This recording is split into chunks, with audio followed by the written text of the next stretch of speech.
Some very interesting things happened earlier this week pertaining to the technosphere. And I shot a video about this a little bit earlier, yesterday actually, on this very subject, but I wasn't quite happy with it. I wanted to tighten some things up and reshoot it.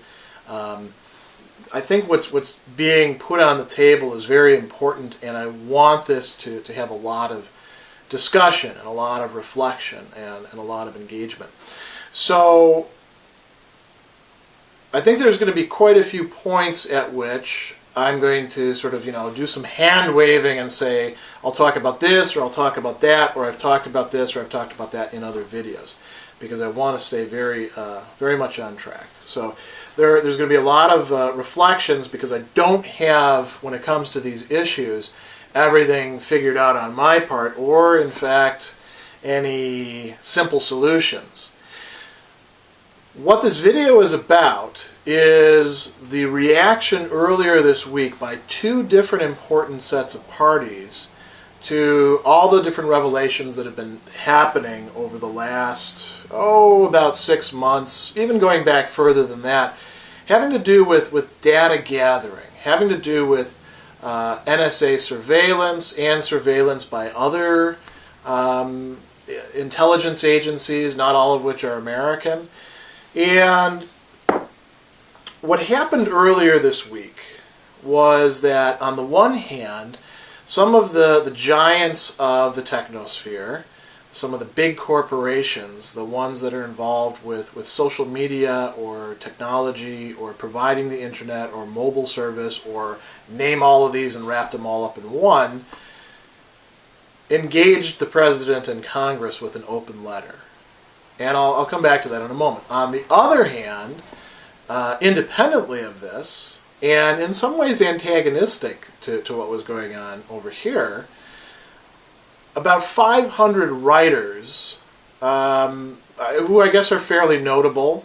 You can actually see the list if you look at the link that I'm going to give you in the description to the manifesto or declaration or whatever you want to call it, issued a document that is titled "A Stand for Democracy in a Digital Age." And it says some really interesting things, not all of which I can actually get behind, some of which I'm as suspicious about as I am about the government or about corporations. So I want to do a bit of reflecting on this and a bit of deconstructing what's going on here, assumptions, reading between the lines, challenging, raising some questions that you viewers might find interesting or engaging, and things that I don't have completely figured out myself and I'm still thinking about quite a bit. So what is the basic, the fundamental issue, the catalyst for getting all of this going? It's this issue of information and who gets to do what with information. And information is not just something about us. Information is also an act that we're involved in. We're giving off information all of the time. Whenever you're on Facebook and you're clicking like on something, especially if you go further than this and sign up for things on Facebook, you are providing people with information. You're putting information out there. You may think that it's only for your friends and family, but probably most of my viewers don't think this, because I'm guessing that my viewers are pretty savvy about social media. It's not just for the immediate audience. When you're writing emails, I used to tell my students this all the time, particularly when I was working in the UNC system. Be very careful about what you say, because some emails may last forever, may come back later on to haunt you. When I was working in the UNC system, North Carolina actually had a law that required all email exchanges, and email was the official means for communication, to be maintained in perpetuity on these servers. I'm not sure where they were located. Kind of an interesting thought, because they were considered to be essentially state property. So there's a lot of questions here about who gets to do what with information, and with the manifesto, or this declaration, however we want to call it, there's a lot of discussion about the difference between the private and the public, and ownership of information, and who gets to access what information and for what purposes and with what effect. So this is a very interesting set of issues. So let me talk first just a little bit about the corporations and their involvement in this. So on Monday, they gave this 5-point letter, or 5-principle letter, to the government. I mean, it's an open letter, so it's really to everybody. They're addressing everybody who is possibly interested or involved in this. And there's 8 companies that got on board with it. It's funny that they start out with AOL. They must have. Oh, I see. They must have done this in alphabetical order, because it's AOL, Apple, Facebook, Google, LinkedIn, Microsoft, Twitter, and Yahoo. And it's kind of funny that they're putting the AOL and Yahoo at the two ends, the bookends, because they're the ones that are pretty dead in the water for the most part. Apple, Facebook, Google, Microsoft, those are the big 4. I've talked about this issue of platform plurality and the tendency for these big 4 in particular to get a sense of hubris and try to penetrate into every aspect of our lives and try to take over each other's territory. I'll leave that aside because that's an interesting issue that's worth talking about in a further video. I find it very interesting that LinkedIn and Twitter are also involved with this, but it makes perfect sense. LinkedIn is the premier business networking social network platform, and there's a couple other things that they're doing that are quite interesting. Twitter is its own kind of animal. Microblogging takes place there in a way that's more dynamic than any other place. And they are some of the really big ones. It's interesting to see who's not involved in this. Amazon, for example. Amazon didn't sign on to this. I'm not sure why. So what they say, they're calling for global government surveillance reform. And they say the undersigned companies believe it is time for the world's governments to address the practices and laws regulating government surveillance of individuals and access to their information. And they believe that the current laws and practices need to be reformed, consistent with established global norms of free expression and privacy, and with the goals of ensuring the government law enforcement and intelligence efforts are rule-bound, narrowly tailored, transparent, and subject to oversight. We hereby call upon governments to endorse the following principles and enact reforms that would put these principles into action. And the principles are pretty, big picture stuff. Limiting government's authority to collect users' information is the first. Oversight and accountability. Transparency about government demands. Respecting the free flow of information, and avoiding conflicts among governments. This is pretty big stuff, and that I'm going to talk about in a separate video, because if I were to get into that, this would sprawl into too many different issues. What I do want to point out before moving on to the writers is that this is the sort of stuff where fault lines can be found. Wanting them or advising the governments to avoid conflicts among governments, to be transparent about their demands, respecting the free flow of information. This is big, heady stuff, and for these major corporations whose moves and whose decisions play such a big role in our lives, in our economy, in our workplaces, in our educational institutions, to be taking this stand, this is a big step. Now, I want to put all that aside, and I want to focus instead on the manifesto or declaration, or whatever you want to call it, the list of demands, the op-ed piece, whatever we want to say it is, the petition. And this one is written by a bunch of ostensibly famous writers. You can actually go onto the site and you can see who they are. It's indexed according to first name, last name, and nationality.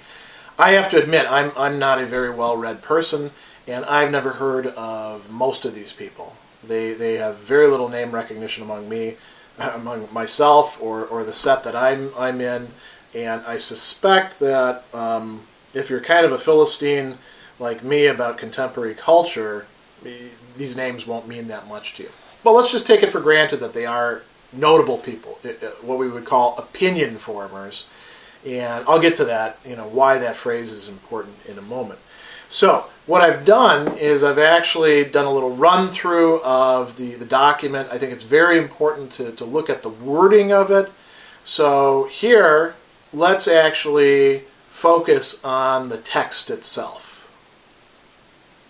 In recent months, the extent of mass surveillance has become common knowledge. With a few clicks of the mouse, the state can access your mobile device, your email, your social networking, and internet searches.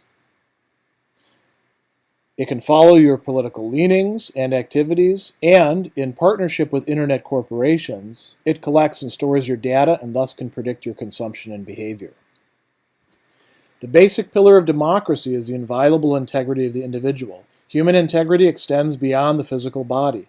In their thoughts and in their personal environments and communications, all humans have the right to remain unobserved and unmolested. This fundamental human right has been rendered null and void through abuse of technological developments by states and corporations for mass surveillance purposes.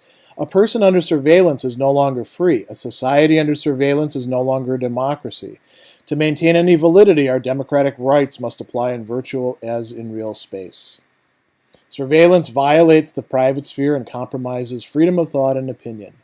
Mass surveillance treats every citizen as a potential suspect. It overturns one of our historical triumphs, the presumption of innocence. Surveillance makes the individual transparent while the state and the corporation operate in secret. As we have seen, this power is being systematically abused. Surveillance is theft. This data is not public property. It belongs to us. When it is used to predict our behavior, we're robbed of something else, the principle of free will crucial to democratic liberty. We call on all states and corporations to respect these rights. We call on all citizens to stand up and defend these rights. We call on the United Nations to acknowledge the central importance of protecting civil rights in the digital age and to create an international bill of digital rights. We call on governments to sign and adhere to such a convention. So that's pretty heady stuff, isn't it? Very dramatic, very exciting, especially the all caps, we demand, we call on. And notice who they're talking to. They're demanding a right, a set of rights actually. Then they are calling on all states and corporations, calling on all citizens, calling on the United Nations, calling on governments. So this is a program. This is a whole set of ideas wrapped up here. And if this were to be followed, it would make some pretty interesting changes now, wouldn't it? And you can ask yourself, well, what is the effect of this going to be? I want to put those questions off until the end.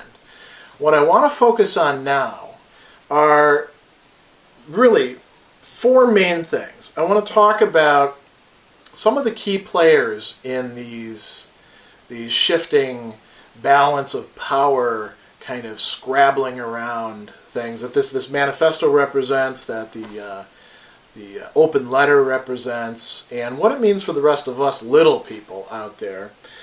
Then I want to talk about some of the key issues that are involved in information gathering, and I just want to touch on them. I'm not going to spend a lot of time on them. Then I want to look very carefully at this manifesto and some of its claims and some of its assumptions. Here's a little bit of foreshadowing. I disagree with quite a few of them. For various reasons, and I'll talk about that. And then I want to point out some tensions and paradoxes involved in taking these sort of stands. And ultimately, then I'll give my own kind of pessimistic take on all of this at the very end. So, who are the key players in information gathering and talking about the technosphere and about our lives? Let's remind ourselves just how wide the technosphere goes. The internet is now an integral part of the way we do business, the way our workplaces are set up and situated, the way our educational institutions take place. I mean, just for example, my face-to-face classes, a good portion of the class is actually in a course management system, and students message me and email me within that or within the school's network pretty much every day. Our grades are put online. There's a lot of things that have been turned around. So economy, education, politics is in large part connected up with the internet. I mean, we saw some massive transformations in recent political campaigns. And just think about the arguments that go on Twitter or Facebook between people of different political orientations and parties. It goes further than that. Our personal lives in general are, to some degree mediated in one way or another by the internet. And we could go on and on and on, and things get bigger and bigger and bigger. We sell books on the internet. We read books on the internet. It has become, we consult our travel schedules. Things that are not electronic are, in large respect, sucked into this digital world that we live in, for better or for worse. So who are the key players? Well, a lot of the key players are the same ones that were big players before the internet. Governments, states, corporations, what we call the fourth estate, the media, educational institutions, other forms of non-governmental organizations that don't actually fit into that. And then, there's this broad swath of the people, at least, if we're talking about some sort of democratic society. And who are the key players? Well, let's think about governments for a moment, because that's who these two documents are aimed at, primarily at governments. So what is a government? You have, at least in a democracy, some sort of elected body, and we have the three branches of government, only two of which are actually elected.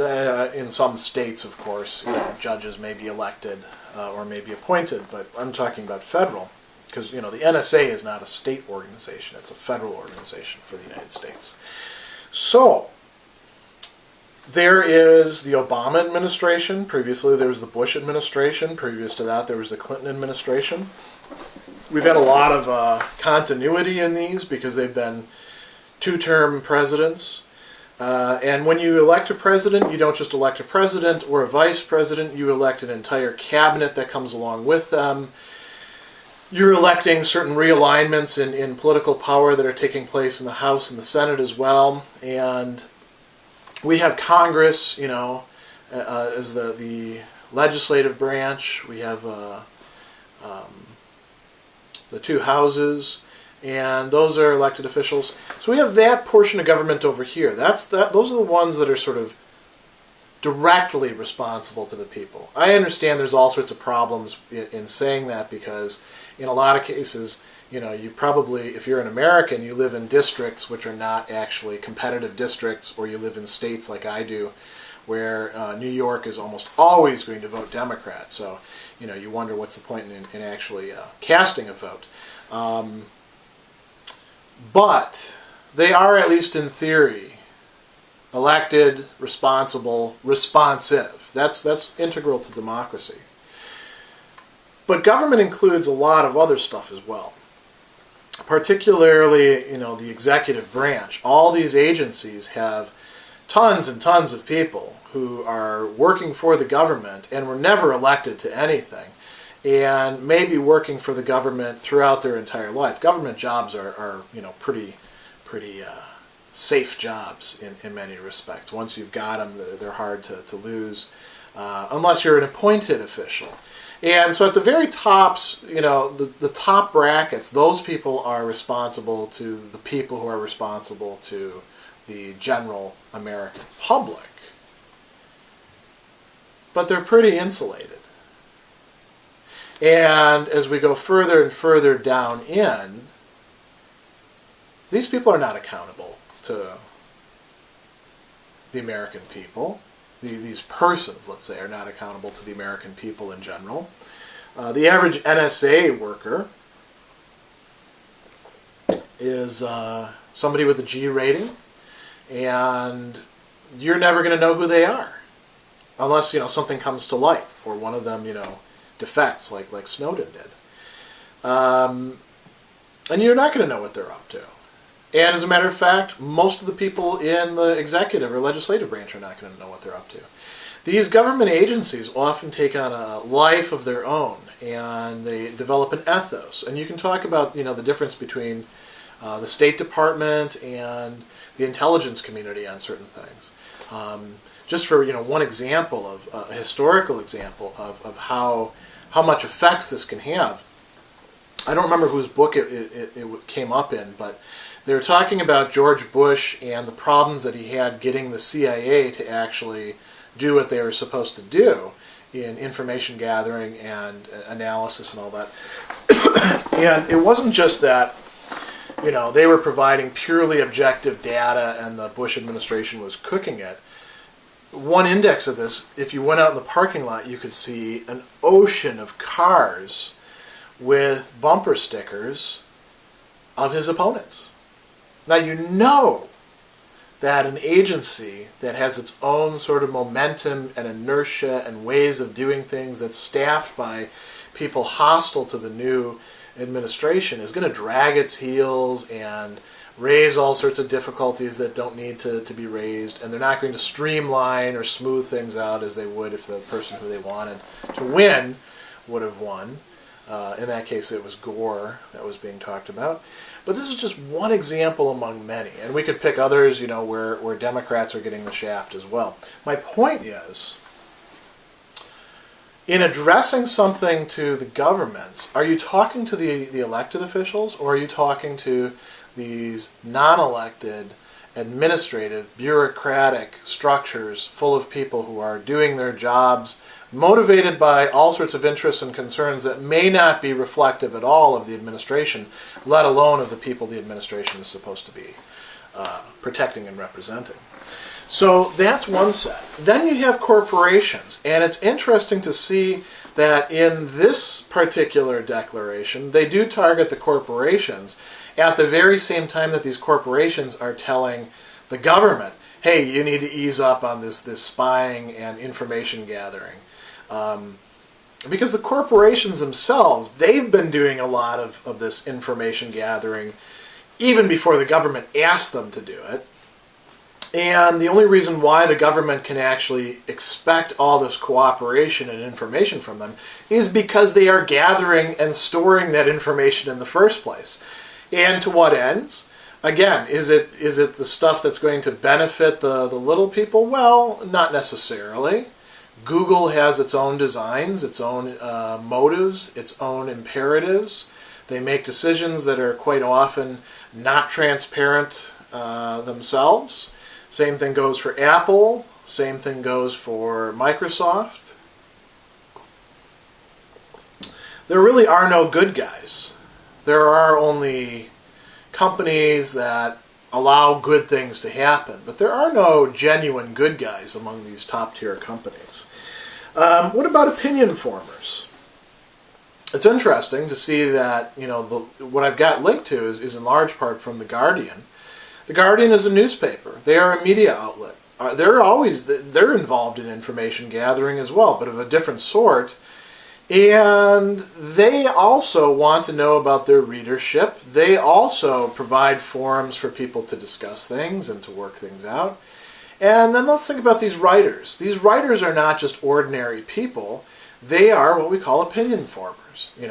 To a certain extent, I'm an opinion former, in part because of the YouTube channel and in part because I'm a college professor, so I get to shape young minds, at least if they pay attention to me, right? But I'm a pretty low-level one in the food chain as far as that's concerned. There's a lot of people who are way above me. You could write a self-help book and have a hell of a lot more influence than I do. And these novelists and playwrights and God knows what else, they're taking a principled stand themselves. But are they representing us? I don't feel that they represent us. I don't even know who half of these people... let's not even say half. I don't know who 95% of these people are. And I'm not sure what sort of process they use to arrive at this declaration. There's a lot of opacity all around. And so I don't think that we want to, set up a narrative. This is why I'm going through all this. I don't think we want to set up narratives where there's people wearing white hats and people wearing black hats in this. The situation is more complex. Now, let's think about key issues involved in information gathering. Why are people gathering information? In part, if you're a company, you want information about customers. So that's why they give you these things that go on your keychains, and you scan them in at CVS, for example, so you can get some CVS bucks and coupons. And what they're doing is they're tracking your buying habits. And the same thing is going on for the social networks that you're involved in. The same thing is going on for, if people are tracking emails for subject lines and emails. There's stories that the NSA actually engaged in some spying on Americans' gaming habits. There's a wide range of information gathering going on. Some of it is purely about the profit motive and about trying to provide a more tailored, what they call intuitive approach to customers or to potential customers, towards consumers. Whereas providing people what Google thinks that they want or Apple thinks that they want. I mean, if you go into iTunes and you look at the suggestions for the music that is based on what it is that you've purchased before, what else they know that you've looked at or sampled. It's kind of funny because if it doesn't predict very well, then we're kind of irritated with it. And if it does predict very well, then we're suspicious of it. But that's an issue we'll come back to. What are some other bigger issues? Well, security. We are actually engaged in a, like it or not, a war on terror. And it may be very different than how the narrative of it has been framed, but there are people out there who are engaged in all sorts of different activities that are hostile to the kind of Western, modern, liberal democracies, consumer cultures that we live in. And they're using the technosphere sort of against some of its key components. And they could be coming from all over the spectrum. But there are some criminal activities. There are terrorist activities. There are legitimate uses for gathering data. There is spying going on by foreign governments in the realms of other foreign governments. I would not be surprised to find out that the NSA and that the CIA are involved in using information not only to track Al-Qaeda, but also to keep tabs on Chinese activities here in the United States. I wouldn't be surprised either to find out that the Chinese intelligence services are doing the same things with respect to American penetration and spying within China. That's part of what goes on.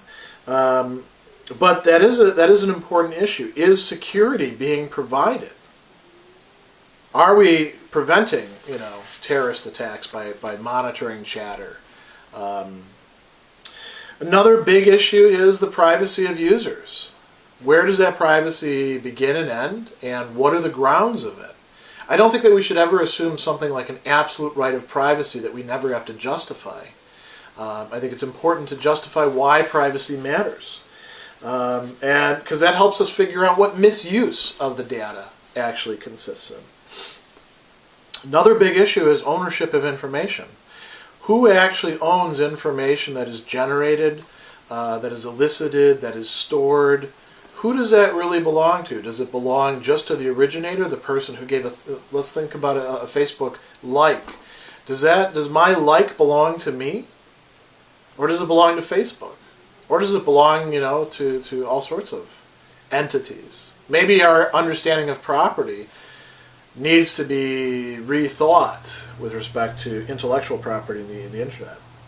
Another big issue is the kind of paranoia and panopticon effect that being under surveillance produces. And that's something that they talk about in the manifesto. So, good segue. Let's now talk about this manifesto and some of its claims and assumptions. So, let me signal right off the bat, one thing I'm in complete agreement with when it comes to this manifesto and these writers. In the point where they say surveillance makes the individual transparent while the state and corporation operate in secret. As we have seen, this power is being systematically abused. I think that's dead on. I think that the right surveillance does make the individual transparent, at least to the extent that an individual can be made transparent, while it allows those who are actually engaging in the surveillance, the state and the corporation, they get to operate in secret. Even if we, sort of peel it back, parts of the state, parts of the corporation, even when there's some transparency, are operating in secret. And we do know that there are systematic abuses of this going on. How far they extend, that's an epistemological question that is very difficult to answer. But that's where I agree with this manifesto. You notice there's a lot of other points to it.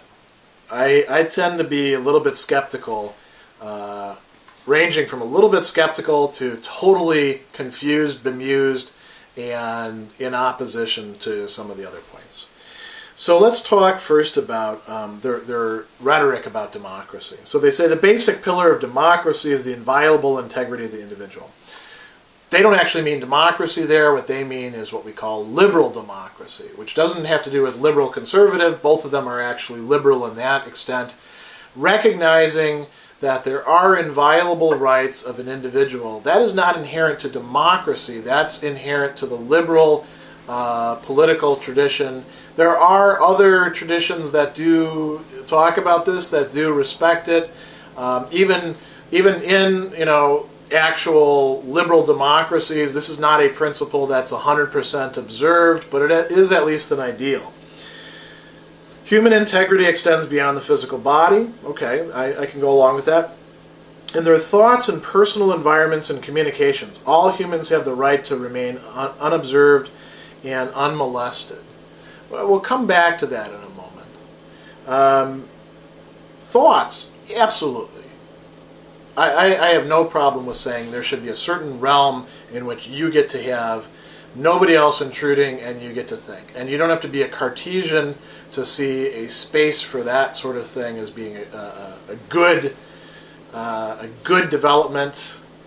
But our personal environments, when I'm interacting with somebody else on Facebook or via email, it's not just my personal environment, is it? I'm not the solipsistic center of the universe, dropping down the curtain of secrecy on everything that I engage in.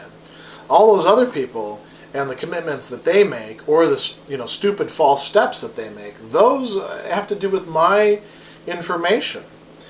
Let's come back to democracy now. So they say that a society under surveillance is no longer a democracy. Well, I guess then there are, very few democracies. I don't like this rhetoric, this all or nothing rhetoric. If you want to talk about democracy, then focus on what democracy really means, which is getting to vote, getting to hold office, getting to participate in deliberation. It doesn't have to do so much with not getting observed. As far as I can see, that's kind of tangential to this. A society under surveillance is no longer democracy. That could be the case, but that case needs to be made. It's not self-evident by itself that surveillance automatically rules this out. And then they say, to maintain any validity, our democratic rights must apply in virtual as well as real space. Yeah, that makes some sense. But notice, the virtual must be dependent upon the real, I think. So I'm kind of concerned with their sloppy use of the notion of democracy. I think that's just sort of a emotional appeal, and I just think that's a bad idea. In thoughts and personal environments, we have a right to remain unobserved and unmolested. That unobserved and unmolested, are they the same thing? Unmolested, untroubled, not being interfered with, as opposed to unobserved. Sounds to me like if I'm putting information out there and I'm engaging in a social network with other people, it's probably, it's one thing to say that I shouldn't be silenced, Nobody should be able to make me unable to post on my own stuff. But if I do post, why should I be unobserved? Where did my right to be unobserved come from? I can only be observed by the people that I choose to be involved with? It's not really the way that social networks work. History is rife with examples of people whose unintended messages got out and then, proved ruinous to them.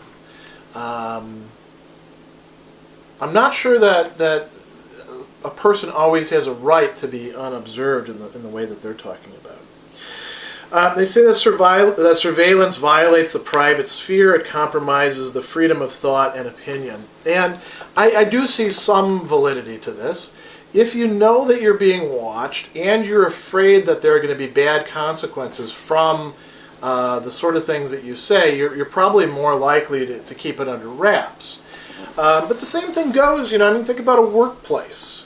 There are some things that you probably shouldn't say in a work email. There are some things that you shouldn't say in the office if you want to keep your job. Do you get to say, well, no, that's purely private space once I start communicating? I mean, the very notion of communication means sharing of information. And you could say, well, what about the private sphere? Your friends, your family, your colleagues, not work-related things, but other sorts of matters. I should be free, say, to express whatever sort of views I have, however unorthodox or unsavory they may be, without encountering any sort of repercussions. It depends on where we draw the line for the private sphere. And that's an open question. That's not something I think you can just take for granted. Mass surveillance treats every citizen as a potential suspect. It overturns the presumption of innocence. Again, I'm not sure that that's the case. I think this is one of those instances where they're sort of defining their opponents into a box. If surveillance is something you only get to do when somebody is suspected of something, then the presumption of innocence is already gone. But is that really the case for surveillance? Is that what's going on with mass surveillance? Are they presuming all of us guilty until proven otherwise? I don't think it's actually in that framework. I don't think that this framework is actually very helpful. Even if we introduce, the Scotch 3 possible, guilty, innocent, not proven guilty thing, I don't think that even captures it adequately, what's going on in surveillance. Are they really assuming everybody to be guilty until they're proven innocent? Well, then everybody would be in prison. These legal categories are not particularly helpful for sorting this out. Here's the most interesting thing, the second actually most interesting thing that they say. Surveillance is theft. Surveillance is theft. What is theft? It is stealing from another person, depriving them of what it is that they previously had. Data belongs to us. It's not public property. Now, who I call on my phone, that does belong to me. That's information that I generated. It also belongs to my phone provider. If I'm involved in some sort of legal issue, the police can acquire that as well. They pull phone records all the time. What it is that I say in the conversation, is that solely mine alone? No, because it also belongs to the other party in the conversation. Can it be recorded and retransmitted? That really depends a lot on state laws. But in general, either party could record it and be right to do so. There may be some cases where you have to actually inform somebody of that.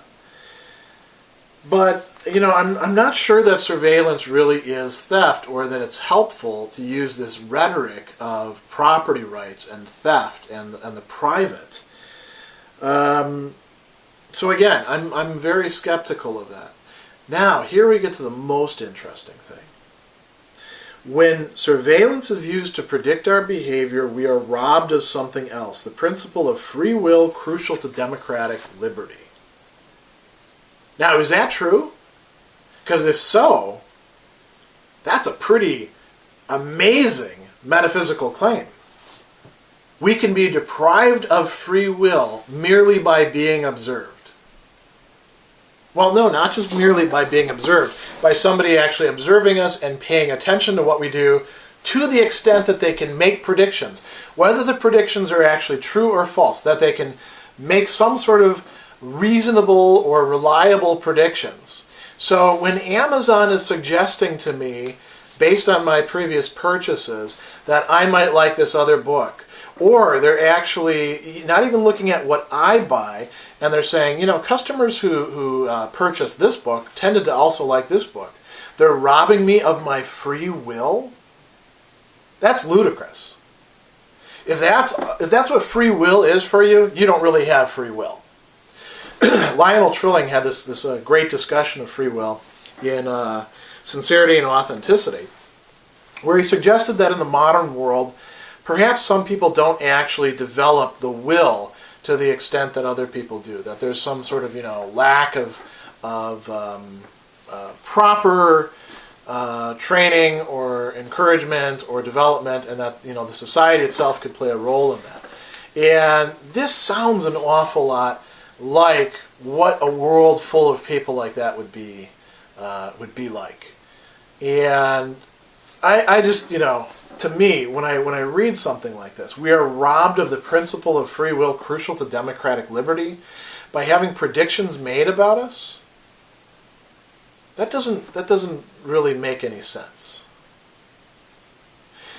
What I want to try to understand is how they arrived at this. And again, I'm prevented from doing that by the fact that they didn't show their work.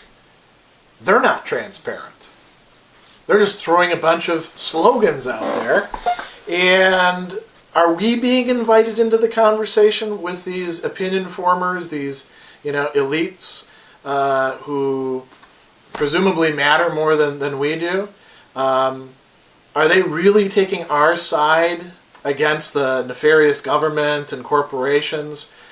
Or are they just, one more set of bastards trying to push their stuff onto us and get us to see things their way? That's the way I tend to look at it.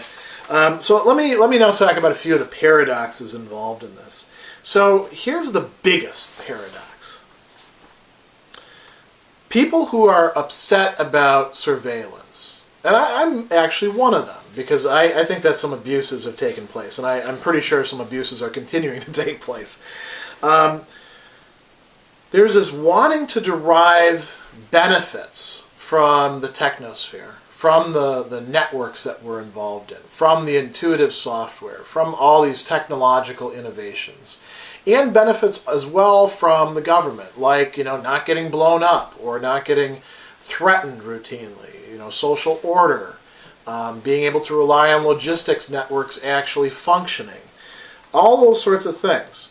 We want to derive the benefits from it, and we're perfectly fine with our information going out there into the public sphere, or the less public but some still not completely private sphere of the economy, provided we get the results that we want out of it. It's a devil's bargain, though, because if you're going to do that, if you're going to have Amazon and Google and Microsoft actually figure out what it is that you want, you like, and make suggestions to you, then you're going to have to let them gather information about you and store that information and use algorithms to sort through it.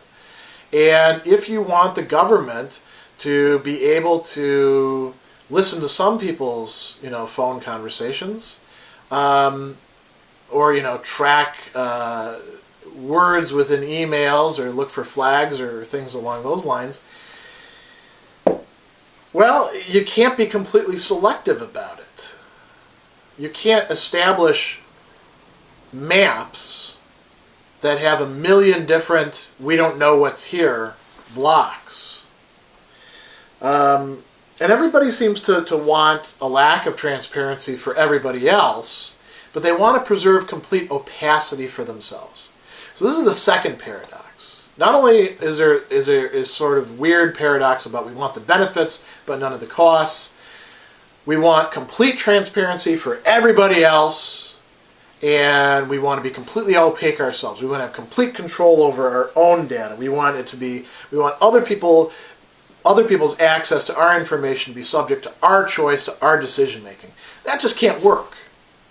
I'm not saying that the system that we have is a good one or even a safe one, but that sort of proposal of I'm going to get to decide only what information anybody else can get about me, that's crazy. That can't possibly work. That cannot be even generalized, let alone universalized. It can't be made into a governing practice. We have to figure out, where does the personal actually end? And I don't think that we have good answers for this question yet, particularly when it comes to the internet.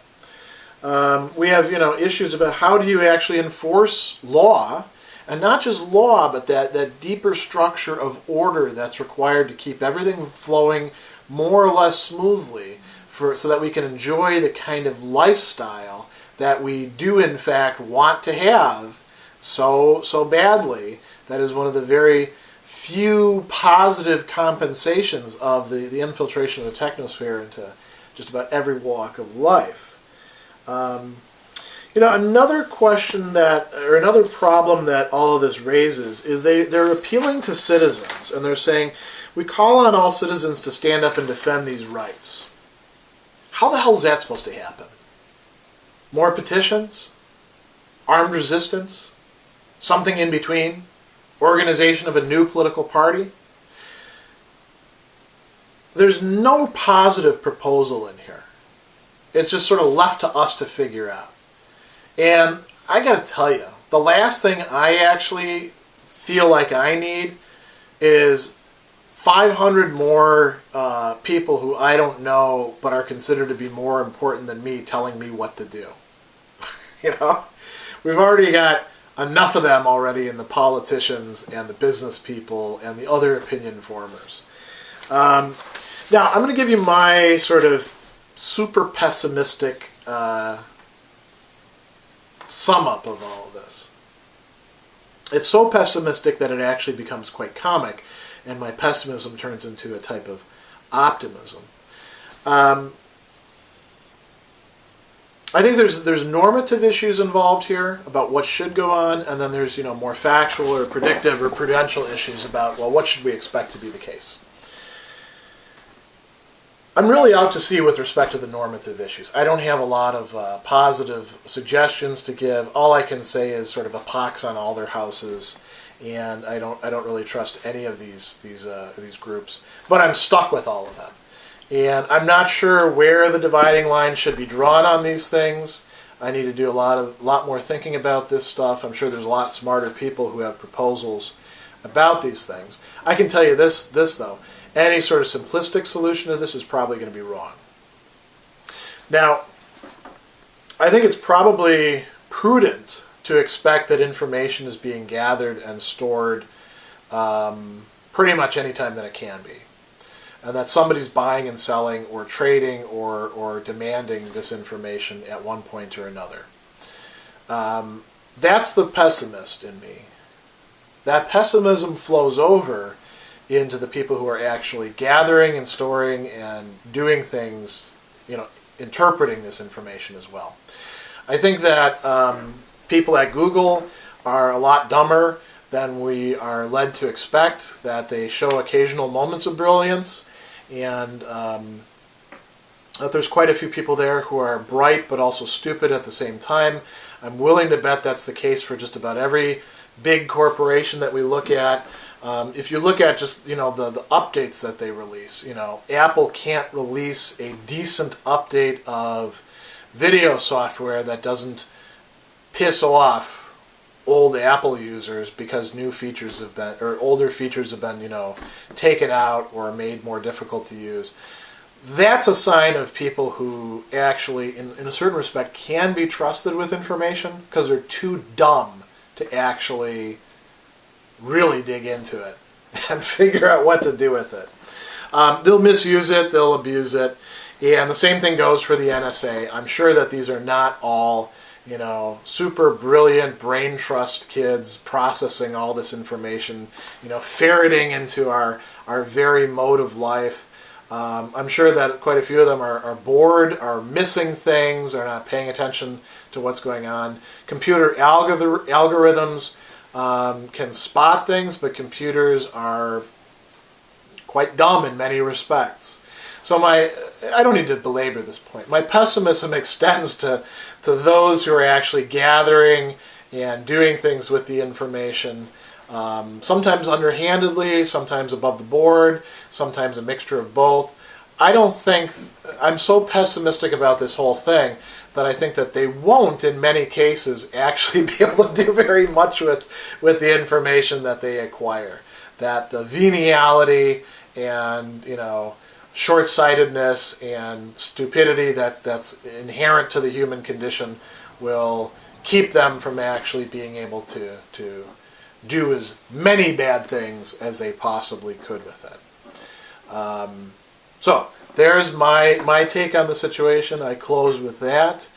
And like I said, there's a lot more to be said about this, but I'll have to talk about some of the other issues involved in later videos.